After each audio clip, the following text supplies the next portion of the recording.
6 दिन के बाद तय होगा कि जी वहाँ पे डेमोक्रेट आ रहे हैं या रिपब्लिकन आ रहे हैं, ठीक है। और वहाँ पर जो है अमेरिका में ये इस वक्त मैंने आपसे कहते हैं बोरिंग इलेक्शन है। 1707 में पहली कॉलोनी बरतानी, जैसे हमारे यहाँ कहते हैं ना, वो ईस्ट इंडिया कंपनी आई थी, तो पहली जो रियासत है जेम्स टाउन या जो वर्जीनिया में, वो ब्रिटिश कॉलोनी बनी थी अमेरिका की 1607 में, 1607 में।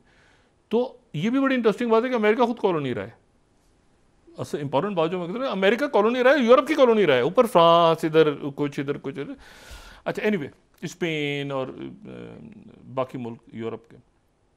तो ये जो है ये अब इशू ये है कि इलेक्शन हो रहा है और तजुर्बात ख़तरनाक क्या हो रहे हैं। पहली बात तो ये है कि हम शुरू करें वहीं से, मक्तल गज़ा।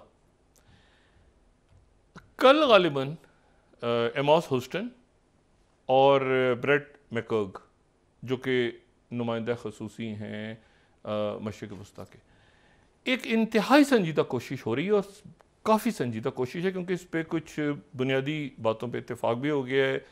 उधर इसराइल भी एक लचक दिखा रहा है, हमास की तरफ से भी एक बात गई है दरमियान में, और ये जो है एक फ़ाइनल कोशिश हो रही है सीज़ फायर की। ये सीज़ फायर 28 दिन का गज़ा में, इसकी भी कोशिश हो रही है, और इसके साथ वो जो 60 दिन का है जो कि बात हो रही है इसराइल और लेबनान के दरमियान, उससे भी बात हो रही है। कल से ये शख्सियात जो हैं ये काहिरा में CIA चीफ, और ये दोबारा अमेरिकन, और साथ ही जो सेंटकॉम के सरबराह हैं वो भी इसराइल में और इन मुल्कों में, तो फ़ौज भी और उनके सफारतकार भी और साथ यूरोप भी, एक फ़ाइनल कोशिश हो रही है कि किसी तरह से यहाँ पर 60 दिन का सीज़ फायर जो है वो हो जाए, नई करारदाद को लाए बगैर 1701 के ऊपर ही, जो कि 2006 में मंजूर हुई थी। यानी उसमें यह कि लेबनीज आर्मी आ जाए, हिजबुल्लाह भी पीछे चली जाए और इसराइल भी पीछे चला जाए, और जो दरमियान में लेबनीज आर्मी आ जाए, और साथ ही जो अक़वाम मुत्तहिदा की फ़ौज है वो वापस आ जाए, जो वहाँ पर बहुत अरसे से 78 से। तो ये जो है इसके ऊपर भी बात हो रही है और संजीदगी से बात हो रही है, और मुल्क सारे ये चाह रहे हैं कि इसको अब सीज़ फायर करवा के संजीदगी के साथ, क्योंकि अब बात यह है कि अब वो ग्रे जोन में चला गया है सारा गेम, सारा जो खेल है ना वो ग्रे जोन से, मतलब ये है कि जहाज़ों का अगवा, कत्ल, इसराइल तो पहले लेके मोसाद मार रहे हैं लोगों को, ये मतलब वो फिर कोई भी नहीं बचेगा दुनिया में, कोई शख्स भी महफूज नहीं रहेगा अगर उस तरफ चले गए तो बेहतर यह है कि इसको कहीं किसी जगह जाके रोका जाए। तो वो कोशिशें कर रहे हैं कि भाई इसको अब ज़रा एक रोका जाए। इसमें ओमान में भी मुज़ाकरात हो रहे हैं। मैं नहीं जानता कि शहबाज शरीफ साहब के दरमियान, अभी तक तो हम मईशत की बात कर रहे हैं, लेकिन यकीनन इसमें गज़ा और स्ट्रेटजिक मामलात पर भी दूसरी उनके साथ शख्सियात होंगी, तो वो कहीं स्ट्रेटजिक हवाले से भी बात हुई होगी। कतर और सऊदी अरेबिया दोनों का बड़ा कलीदी किरदार है इसमें, इस पूरे जो भी हालात जा रहे हैं। और कतर से ये काहिरा और कतर, अब ये दोनों के में शिफ्ट होंगे। ये जो शख्सियात आ रही हैं अमेरिका से, ये शख्सियात जो हैं वो लेबनान और कतर और तुर्की भी, और ये सारे मुल्क अब संजीदगी से कोशिश कर रहे हैं। और कतर में एक और काम हो रहा है जिसकी रशिया ने तरदीद की है। वो रशिया जिसने कल अपनी एक्सरसाइजेस का 2 हफ्ते में सेकेंड न्यूक्लियर जो एक्सरसाइज है उनका आगाज़ कर दिया, और प्रेसिडेंट पुतिन ने खुद देखा वो एक्सरसाइजेज हो रही हैं बस, और प्रेसिडेंट पुतिन ने जायज़ा लिया उनका न्यूक्लियर एक्सरसाइजेज का। और जो नॉर्थ कोरिया की खातून वज़ीर ख़ारजा हैं, उन्होंने रशिया मॉस्को में आज सर्जेई लावरोव से उनकी मुलाकात हुई, बड़ी डिटेल्ड मुलाकात हुई, और उसमें स्ट्रेटजिक मामलात और बाकी। लेकिन जो कतर की मैं बात दोबारा कर रहा हूँ, कतर ने एक ख़बर आज फाइनेंशियल टाइम्स ने लगाई, और फिर उसके बाद जो है मैं फाइनेंशियल टाइम्स को यहाँ पे अगर हम कोट कर दें, क्योंकि उन्हीं की स्टोरी है और उन्हीं का स्कूप है, लेकिन इसकी सख्ती से तरदीद इसकी हुई है क्रेमलिन की तरफ से। उन्होंने कहा नहीं ऐसी कोई बात नहीं है, और ना ही इसके ऊपर कोई। फाइनेंशियल टाइम्स ने एक ख़बर लगाई है, और वो ख़बर ये है कि अगर हम उसको भी थोड़ी देर में दिखा लेते हैं, वो ख़बर ये है कि जी ये 8th स्लाइड है कि यूक्रेन और रशिया के दरमियान जो है वो टॉक्स हो रही हैं। टॉक्स कहाँ हो रही हैं? कतर में। कतर आपको याद, अच्छा ये बात हमने पहले भी की थी कि कतर दरमियान में कोशिश कर रहा था, कि लेकिन उसके बाद ये ज़ेलेंस्की ने कहा कि मेरा थोड़ा सा हाथ ऊपर हो जाए तो फिर मुज़ाकरात की तरफ जाते हैं, तो उसने ये कस के ऊपर चढ़ाई कर दी। अब ये है कि ये खबर फाइनेंशियल टाइम्स कह रहा है कि कतर में दोबारा मुज़ाकरात शुरू हुए हैं यूक्रेन और रशिया के, कि उनकी एनर्जी इंफ्रास्ट्रक्चर को, क्योंकि आधे से ज़्यादा यूक्रेन जो है उसका एनर्जी इंफ्रास्ट्रक्चर तबाह हो गया। दूसरी जो खबर है वो ये है कि नॉर्थ कोरिया के फौजी जो वो चले थे पैसिफिक से, और पैसिफिक से वो पहुंच गए थे रशिया, और रशिया से वो, उनके बारे में ये इतला है कि वो अब यूक्रेन की सरजमीन पे हैं, वो यूक्रेन में दाखिल हो गए हैं। नॉर्थ कोरिया के फौजी यूक्रेन में दाखिल हो गए हैं। ये मैं CNN की ब्रेकिंग कोट कर रहा हूँ, 12 स्लाइड। अच्छा, नॉर्थ कोरिया के इनकी तादाद, अब तादाद के ऊपर तो हमें नहीं पता, लेकिन अगर वहाँ से 11,000 चले हैं तो ये कहते हैं कि जो 3,000 यूक्रेन के अंदर आ गए हैं, यूक्रेन के अंदर, ठीक है ना, दोनबास के इलाके में, और ये दोनबास के इलाके में, और बाकी इलाके जो सारे यहाँ पे, और ये यहाँ पे नॉर्थ कोरिया के फौजी लड़ रहे हैं। अब अमेरिका क्या करेगा? कुछ नहीं कर पा रहा।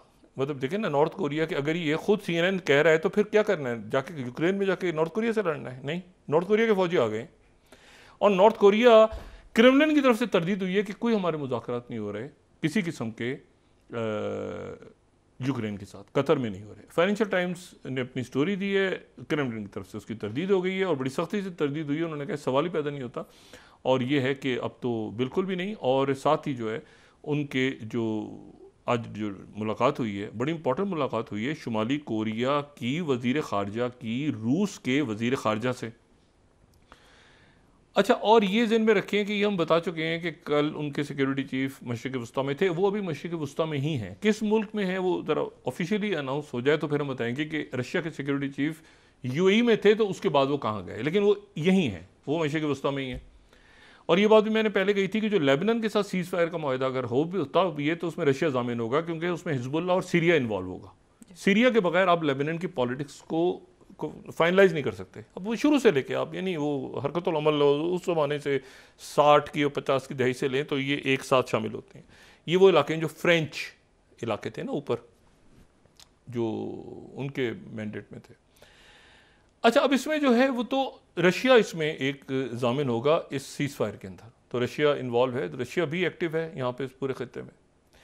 लेकिन उसके साथ ही अब आप देखें, ये शुमाली कोरिया के लोग आ गए हैं यूक्रेन में, यूक्रेन, और साथ ही प्रेसिडेंट पुतिन ने जो है वो कहा है कि अच्छा ये टोमाहॉक्स अगर आते हैं, टोमाहॉक्स आते हैं, ऑलरेडी बेलारूस में मौजूद हैं, जो रशियन वेपन्स हैं, न्यूक्लियर वेपन्स, वो बेलारूस में मौजूद हैं। पुतिन को